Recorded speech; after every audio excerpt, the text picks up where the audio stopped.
గెలిపిస్తే నిత్యం అందుబాటులో ఉంటారని అన్నారు. ఏడాది తిరిగేసరికల్లా డంపింగ్ యార్డ్ ఉండదన్నారు. ఏడాదిన్నర అవుతోంది. ఎక్కడ వేసిన గొంగళి అక్కడే. మన్సూరాబాద్ డివిజన్లో సమస్యలకు కార్పొరేటర్ చూపిన పరిష్కారం ఏంటి? జనాన్ని కలవడానికి కూడా తీరిక లేకపోవడం ఏంటి? మన్సూరాబాద్ డివిజన్ భౌగోళికంగా విశాలంగా కనిపిస్తుంది. నేషనల్ హైవేను ఆనుకున్న డివిజన్ కావటంతో సమస్యలు బయటికేమంత కనిపించవు. లోపలికి తరచి చూస్తే కానీ అసలు సంగతేంటో తెలీదు. డివిజన్ పేరు పాతదే అయినా చీలికలు పేలికలుగా విడిపోయింది.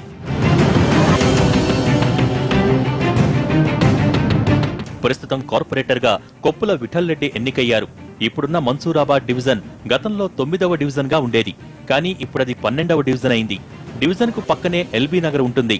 నేషనల్ హైవే పొడవునా మన్సూరాబాద్ డివిజనే.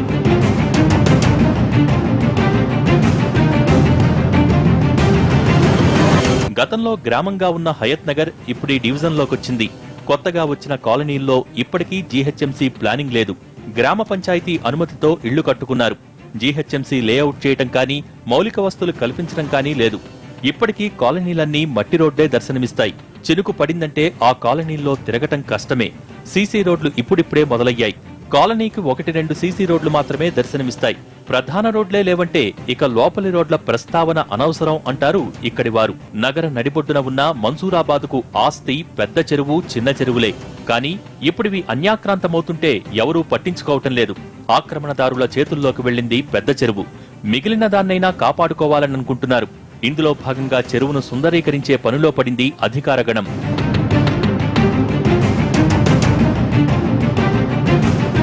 డివిజన్లో మరో ప్రధాన సమస్య డ్రైనేజీ.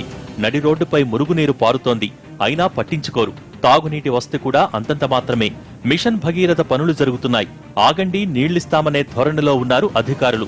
మిషన్ భగీరథ పైపు లైన్లు కూడా అన్ని కాలనీలకు వేయించడం లేదనే ఆవేదన కాలనీవాసుల్లో ఉంది. దీనికి తోడు ఇంటర్నల్ రోడ్లు, డ్రైనేజీ పనులు పెండింగ్ లో ఉండటంతో ఇబ్బంది పడుతున్నారు ఇక్కడి వారు. పనులు చేయించమని అడిగితే నిధులు నిల్ అన్నది అధికారుల నుంచి వినిపించే మాట. డ్రైనేజీ కింది భాగం డ్రైనేజ్ సమస్య ఉంది.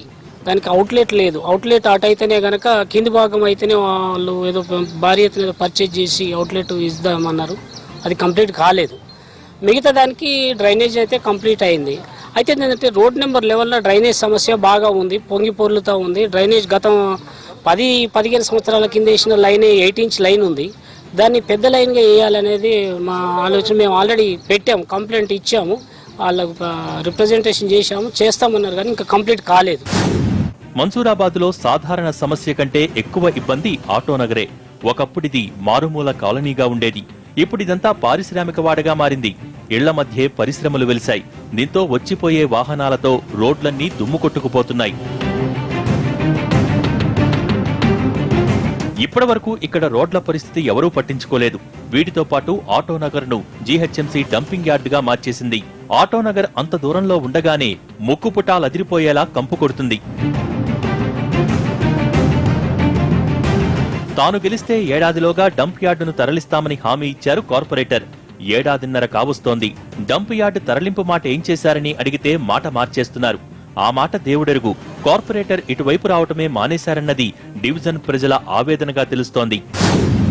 మా కాలనీకి మాత్రం సరిగ్గా రావడం లేదు. ఆయన పక్క కాలనీలకు వస్తాడు, అక్కడ నుంచి వెళ్ళిపోతున్నాడు.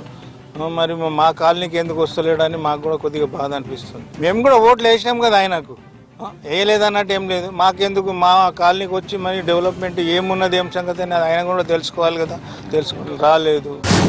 పెద్ద చెరువు కబ్జా అవుతుంటే కార్పొరేటర్ చూస్తూ ఊరుకుంటున్నారన్నది ప్రతిపక్షాల ఆరోపణ. ఆటోనగర్లో పారిశ్రామిక వాడ వెలియటమే కానీ వసతులు మాత్రం కరువంటున్నారు. రోడ్డు మీదే మురుగునీరు పారుతున్నా ఏవీ పట్టించుకోవటం లేదన్న మాట వినవస్తోంది. హయత్ నగర్ కొత్తగా డివిజన్లోకి వచ్చి చేరినా గ్రేటర్ ప్లానింగే లేదంటున్నాయి ప్రతిపక్షాలు. ఆటోనగర్ చెత్తని 25 సంవత్సరాల నుంచి చెత్త ఉన్నది. ఆ చెత్తని డంపింగ్ యార్డ్ని తీపిచ్చేసి పెద్ద ఎత్తున పార్క్ చేస్తామని చెప్పి స్వయాన మంత్రి ఇక్కడ కార్పొరేటర్ గెలిపించిన సంవత్సరం లోపలనే సుందరీకరిస్తామన్నారు. ఆ ఆటోనగర్ లింక్ అనేది, ఆ చెత్త నిర్మూలం అనేది జరగలేదు. అది వాసన, కంపు వాసన ఎట్లున్నది అట్లనే మళ్ళీ వస్తున్నది. ఇది కూడా మేజర్ సమస్య మన్సూరాబాద్ డివిజన్లో. చెత్త ఒకటి, పెద్ద చెరువు పూర్తిగా కబ్జా కావడము, ఈ చెరువులకు డ్రైనేజ్ నీళ్ళు కలవడం అనేది వీళ్ళు మొత్తం కూడా ఈ అసమర్థతకు కారణం ఇవన్నీ. ఇక కార్పొరేటర్ వ్యవహారానికొస్తే విఠల్ రెడ్డికి వ్యాపార వ్యాపకమే ఎక్కువ, ప్రజలకు అందుబాటులో ఉండరు. దీనికి తోడు మన్సూరాబాద్లో ఒక కన్వెన్షన్ సెంటర్ ఉంది.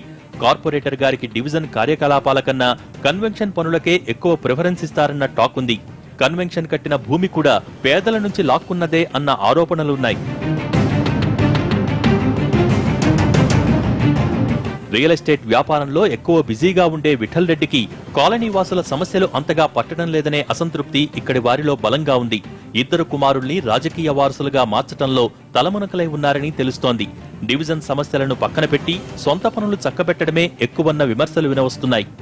ఇదేంటని ప్రశ్నిస్తే తానిచ్చిన హామీలకు కొత్త నిర్వచనమిస్తున్నారు కార్పొరేటర్. ఇలా పెద్ద చెరువును పోయి మీరు ఒకసారి పెట్టుకోండి, ఇంటర్వ్యూ పెట్టుకొని తెలుస్తుంది ఎంత నీట్గా అయింది, ఎంత సుందరీకరణ చేస్తున్నాం. దాన్ని ఒక్క అంగుళం ప్లేస్ కూడా గత పాలకుల దాంట్లో అయినదే తప్ప వాళ్ళేసి కోర్టు కేసులు ఇచ్చారు. ఇదే పెద్ద మనుషులు, ఏదైతే పెద్ద మనుషులు ఆ రోజు అన్న పెద్ద మనుషుల హయాంలోనే కబ్జాలు జరిగినాయి.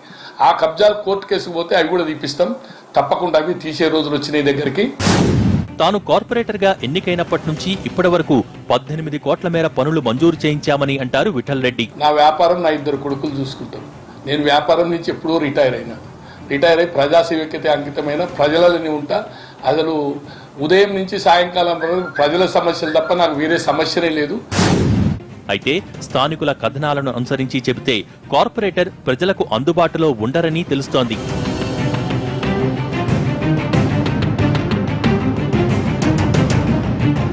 హయత్ నగర్ లో కనీసం రోడ్లుండవు.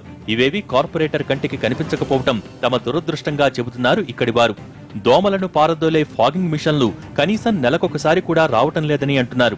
హయత్ నగర్ గ్రామం కావటంతో గడ్డి ఎక్కువ, దీంతో దోమలతో పడలేకపోతున్నామని వాపోతున్నారు ఇక్కడి వారు.